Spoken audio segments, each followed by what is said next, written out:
Hi.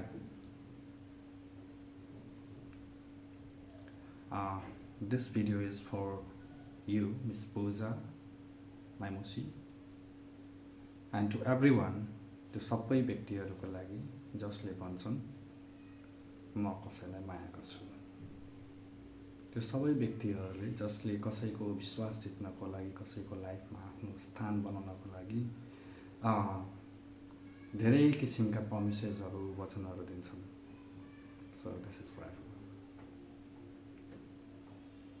हुनसक्छु म सही छु, हुनसक्छु कसैको लागि म गलत पनि हुन सक्छु, बट म मेरो धारणा भन्दैछु। कृपया गरेर बुझ्ने कोसिस गर्नु होला everyone. Thank you for listening.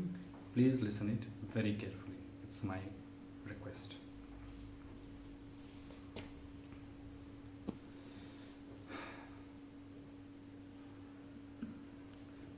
मोबाइलमा मेसेजको नोटिफिकेसन आउँदा हामी झट्ट मेसेज हेर्न खोज्छौँ र त्यो मेसेज चाहिँ अरू कसैको हुन्छ जुन चाहिँ हामीले आश गरे आउँदैनौँ। And that is not concern of what you are expecting to get. त्यो मेसेज हुँदैन। फोन गर्दा कसैको फोन आउँदा यो हामीले झट्ट निकालेर मोबाइल हेर्न खोज्छौँ, कहीँ उसको फोन त होइन, तर त्यो फोन पनि उसको हुँदैन। ढोका नक गर्दा हामी दौड्दै ढोका खोल्न जान्छौँ, आयो होला कि, तर त्यो मान्छे हुँदैन है। कस्तो फिलिङ होला त्यो।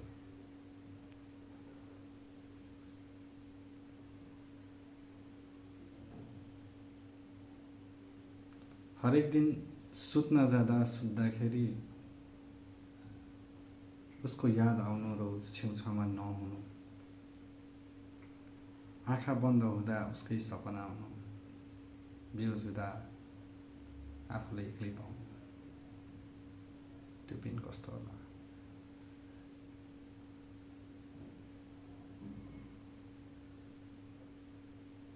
बाटोमा हिँड्दा ऊ जस्तै हाइट भएको जस्तै मान्छे पछाडिबाट देखिनु, दौड्दै गएर उसको अनुहार हेर्नु र ऊ नहुँदा कस्तो होला।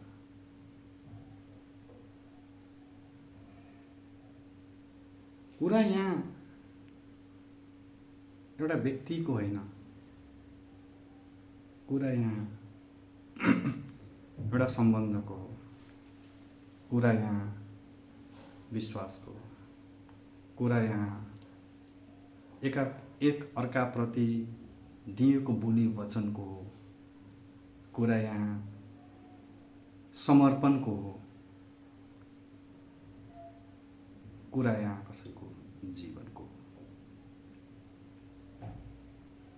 हामी 6 महिना एउटा कुकुर पाल्दा त कुकुरसँग प्रेम बस्छ, कुकुरसँग एउटा लगाव बस्छ, एउटा इमोसनल एट्याचमेन्ट हुन्छ होइन, हुन्छ नि। एउटा मान्छेसँग 10 वर्ष बिताउँदा, 8 वर्ष बिताउँदा, 5 वर्ष बिताउँदा र ऊ मान्छे तपाईँलाई छोडेर जाँदा कस्तो फिलिङ होला, त्यो पेन कस्तो होला।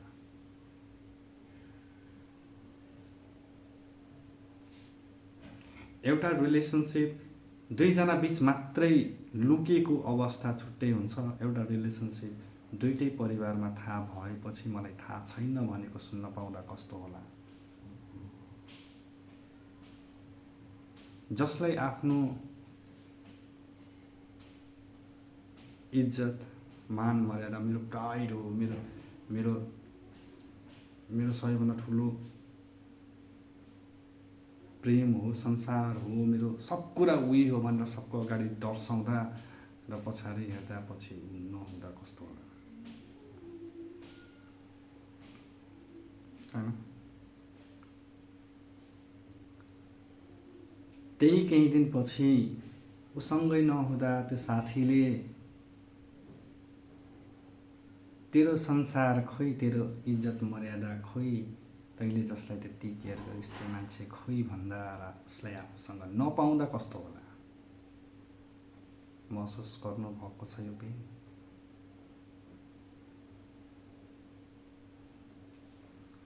कतै घुम्न जाँदा कोही साथीहरूसँग बस्दा कोही कपाललाई सँगै बसेर रमाइलो मिठो मायाको कुराकानी गरिरहेको हेर्दा तपाईँले उसको याद आउँदा त्यो पेन कस्तो होला?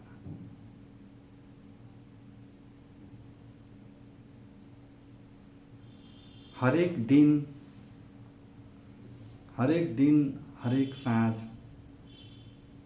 उसको कलले उठ्दा र सुत्दा उसको गुड नाइटको मेसेज, गुड नाइटको कलले सुत्दा र अबबाट उसको मेसेज नआउँदा, उसको गुड नाइटको कल नआउँदा कस्तो होला? त्यो पेन कस्तो हुन सक्छ? संसारमा उसैलाई अगाडि बढाएर म उसकै निम्ति मेरो जीवन समर्पित गर्दा र ऊ पछि तपाईसँग नहुँदा तपाईलाई कस्तो होला? हो, केही यस्तै कुराहरू मेरो छ। भन्न बडो सजिलो छ तपाईँ त्योभन्दा बढी राम्रो मान्छे भेट्नुहोला, तपाईलाई अरू पनि जिन्दगी छ, अरू पनि भेटिएला, उसैको पछाडि हिँड्न त्यति राम्रो देखिँदैन, राम्रो सुहाउँदैन। के त्यही हो त? अरूलाई पाउनैको लागि मैले र तपाईँले अब कसैलाई त्यत्रो लामो प्रेम गरेको हुन्छ, होइन नि? सो मुसी, तिमीलाई एउटा कुराको पीडा होला। त्यो कुरा के पीडा भन्दाखेरि मैले तिम्रो प्यारेन्ट्सलाई एउटा फोटो पठाएँ भन्ने एउटा कुरासम्म बुझ्छु, त्यो पीडा राम्रोसँग बुझ्छु। र त्यो फोटो पठाउँदाको अवस्था के थियो हजुरले बुझ्नु भएको छैन। मलाई थाहा छ त्यो गर्नु नहुने कुरा थियो, तर म मेरो अवस्था क्लियरली भनेको थिएँ। उक्साउँदा उक्सिँदै हुँदै त्यो गएको थियो। म त्यसको लागि माफी मागेको छु, बारम्बार माफी मागेको छु। तर मेरो संसार भनेकै तिमी थियो भन्ने कुरा तिमीलाई राम्रोसँग थाहा छ। को मान्छे तिम्रो लागि एप्रोप्रिएट हो होइन बुझ्नलाई महिना दिन, 2 महिना, 6 महिना, 1 वर्ष काफी हुन्छ। 8 वर्ष 10 वर्ष बिताउँदा पनि तिमीलाई थाहा भएन। अब भन्छौ मलाई तिमीसँग बस्नु छैन। कि तिमीले मलाई त्यो 10 वर्ष 8 वर्ष फिर्ता दिन सक्छौ? म आज जुन पीडा भोगिरहेछु तिम्रो एब्सेन्समा, के त्यो पीडा तिमीले बाँड्दिन सक्छौ? याद छ त्यो दिन जब मैले तिमीलाई भनेको थिएँ तिम्रो र मेरो एजको भ्यारिएसन पनि धेरै छ, तिम्रो मेरो कल्चर पनि मिल्दैन, तिम्रो समुदाय मेरो समुदाय फरक छ। अहिले हामी सहन सक्ने अवस्थामा छौँ। केही दिन पीडा अवश्य होला, तर हामी एकअर्कालाई छोडेर बाँच्न अगाडि बढ्न सक्छौँ भन्ने कुरा गरेको थिएँ। तिमीले के भनेको थियौ याद छ?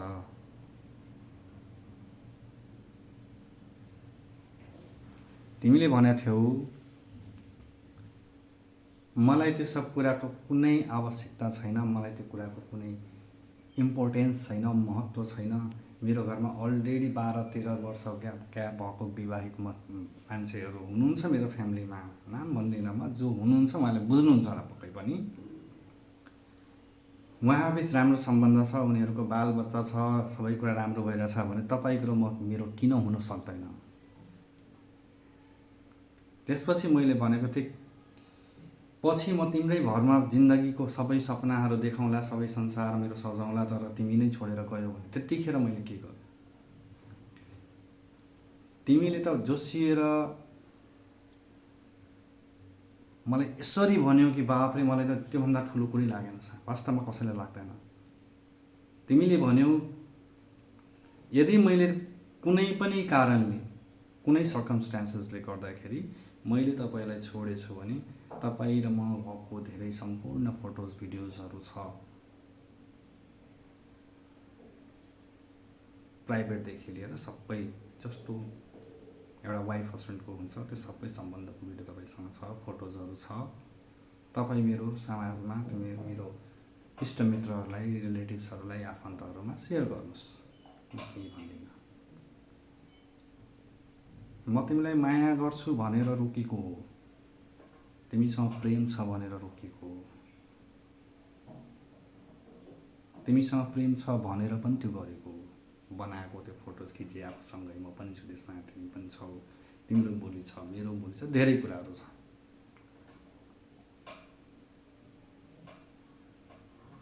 तिमीले भनेको थियौ नि होइन, मैले भनेको थिएन है, मैले त तिमीले जानलाई भनेको थिएँ त्यतिखेर जब म अगाडि मुभ अन हुन सक्थेँ। अब सक्दिनँ, सकिरहेको पनि छैन। अफिसमा एक दिनको घटना भन्छु तिमीलाई।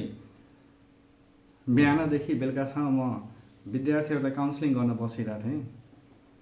अफिस गएको थिएँ। अफिसमा बिहान 9 बजे गएको थिएँ म, बेलुका 6 बजे मेरो छुट्टी भयो। त्यो 9 बजेदेखि 6 बजेको क्रममा मैले जति पनि स्टुडेन्ट काउन्सिलिङ गरेको थिएँ सबैजना केटी थियो र सौभाग्यवश दुर्भाग्यवश के भन्छ तिमीले, अनफर्चुनेटली त्यो सबैजनाको नाम पूजा थियो।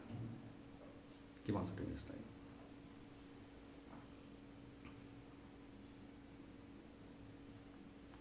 सो म धेरै कुरा गर्दिनँ, धेरै कुरा भन्दिनँ होइन। धेरै गल्ती तिमीबाट पनि भएको छ, मबाट पनि भएको छ। म मेरो गल्तीको लागि चाहिँ म हात जोडेर अझ पनि माफी माग्छु। माफ गरिदेऊ मलाई। म तिमीलाई धेरै माया गर्छु। तिम्रो र मेरो भविष्य धेरै राम्रो हुन सक्छ। म बनाउँछु, म योग्य छु। फर्केर मलाई छोडेर जाने, मलाई धोका दिने कामहरू चाहिँ नगर। त्यो गार्जियनलाई थाहा होला जसले आफ्नो बच्चालाई पढाउन बसेको हुन्छ। एउटा बच्चालाई पढाउन 11-12 देखि पढाउन वा कुनै क्लास पढाउन कति खर्च हुन्छ, कति जिम्मेवारी हुन्छ, कस्तो कस्तो कुराहरू हुन्छ। खाना बस्न, पढाइ लेखाइ, ट्युसन फी, कलेज फी, धेरै कुराहरू हुन्छ। म पनि त एउटा टिनेजर नै थिएँ नि त्यतिखेर। आज पो म्याच्योर्ड भएँ होइन। त्यतिखेर त म पनि टिनेजर थिएँ। म त्यो कसरी व्यवस्था गर्थेँ, कसरी मिलाउँथेँ त्यो पैसा विचार गरेको छौ कहिले? कुनै बेला त तिम्रै घरबाट तिमीले नै ल्याउँथ्यौ नि पैसा, जसको म मिटर ब्याजको पैसा तिर्थेँ। याद छ तिमीलाई? कि त्यो पनि बिर्स्यो होला होइन? तिम्रो लागि, तिम्रै खुसीको लागि तिम्रो गार्जियनसँग, तिम्रो प्यारेन्ट्ससँग, तिम्रो मम्मीसँग लडेको दिनहरू याद छ? आज छोड्दैछौ मलाई, आज म तपाईँसँग मलाई बस्नु छैन, धेरै कुराहरू भन्दैछौ। के तिमी सोच्यौ म बस्न सक्छु कि सक्दिनँ? मेरो अवस्था के छ त्यो कहिले सोच्यौ तिमीले? मेरो पेन तिमीलाई केही म्याटर गर्दैन होइन। म कुन अवस्थामा छु तिमीले त्यो कुरा बुझ्नु पर्दैन? कसले बुझ्ने हो? कसले बुझाउनु जान्नु? मेरो दुःख, मेरो पीडा कसले सुनाऊ? सो म अनुरोध गर्छु, गल्ती सल्ती जे भयो म फेरि पनि माफी माग्छु होइन। मलाई माफ गरिदेऊ मेरो गल्तीहरूको लागि। म तिमीलाई असाध्यै धेरै माया गर्छु। म तिमीलाई विश्वास दिलाउन चाहन्छु, तिमीलाई र तिम्रो प्यारेन्ट्सलाई। म प्राउड फिल गराउने म कसम खान्छु, म वचन दिन्छु। तर यसरी तिमीले छोडेर गयौ भने मलाई र यसलाई सम्पूर्ण सत्य तथ्य कुरा थाहा हुनेलाई एउटै कुरा हो, तिमीले मलाई धोका दिएको हो। त्यही बुझिन्छ, त्यही देखिन्छ।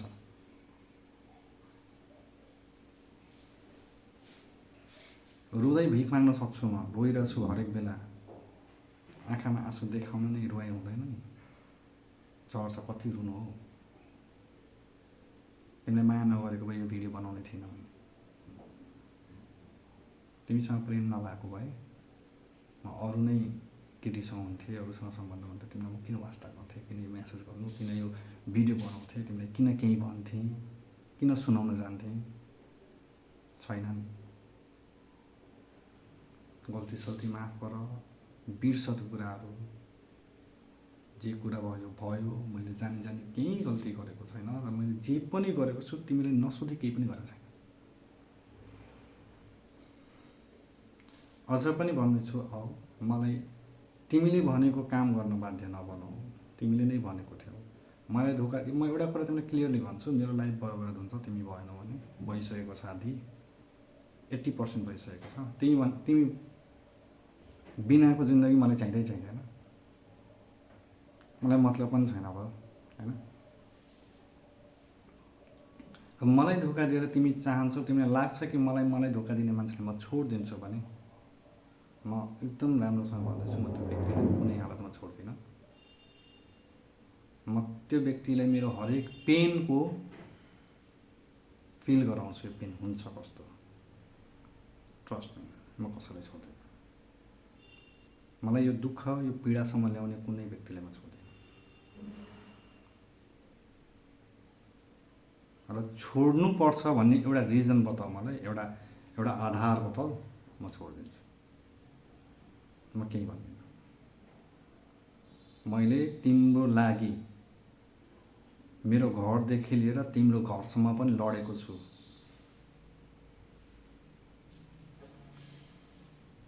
धेरै मेहनत, धेरै परिश्रम गरेको छु।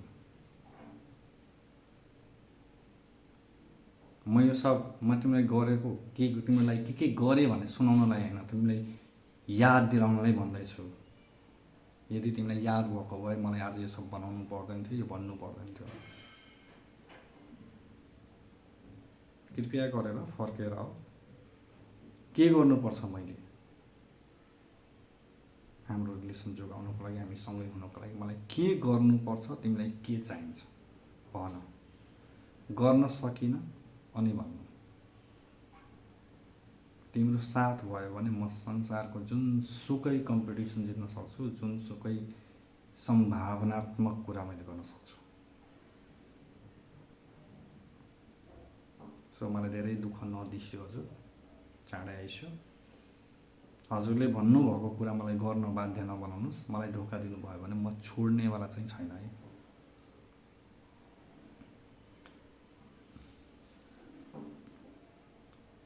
कृपया गरेर फर्केर आउनुहोस्। धेरै कुरा छ, म यो कुरा भन्न थालेँ भने 2 दिन 3 दिन 4 दिन पनि कम पर्छ होला, किनभने 10 वर्षको रिलेसनसिप हो, 10 दिनको होइन। धेरै कुरा छ। छोटकरीमा भन्छु, उसँग मैले बिहे पनि गरेको थिएँ।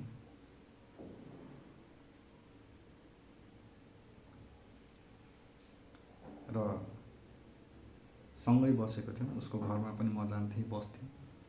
ऊ मेरो घरमा मेरो परिवारलाई सबैलाई थाहा थियो, बच्चादेखि बुढासम्मलाई। ऊ मेरो वाइफ हो भनेर थाहा थियो।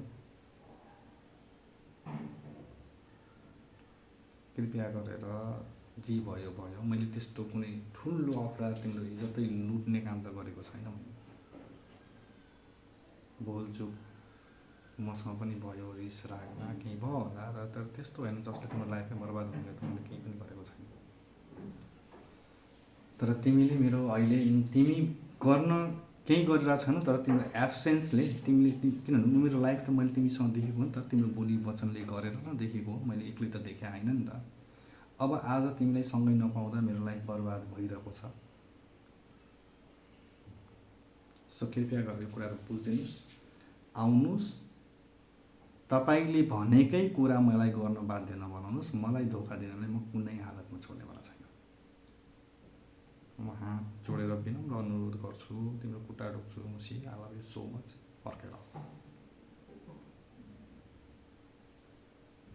Thank you so much. Take care.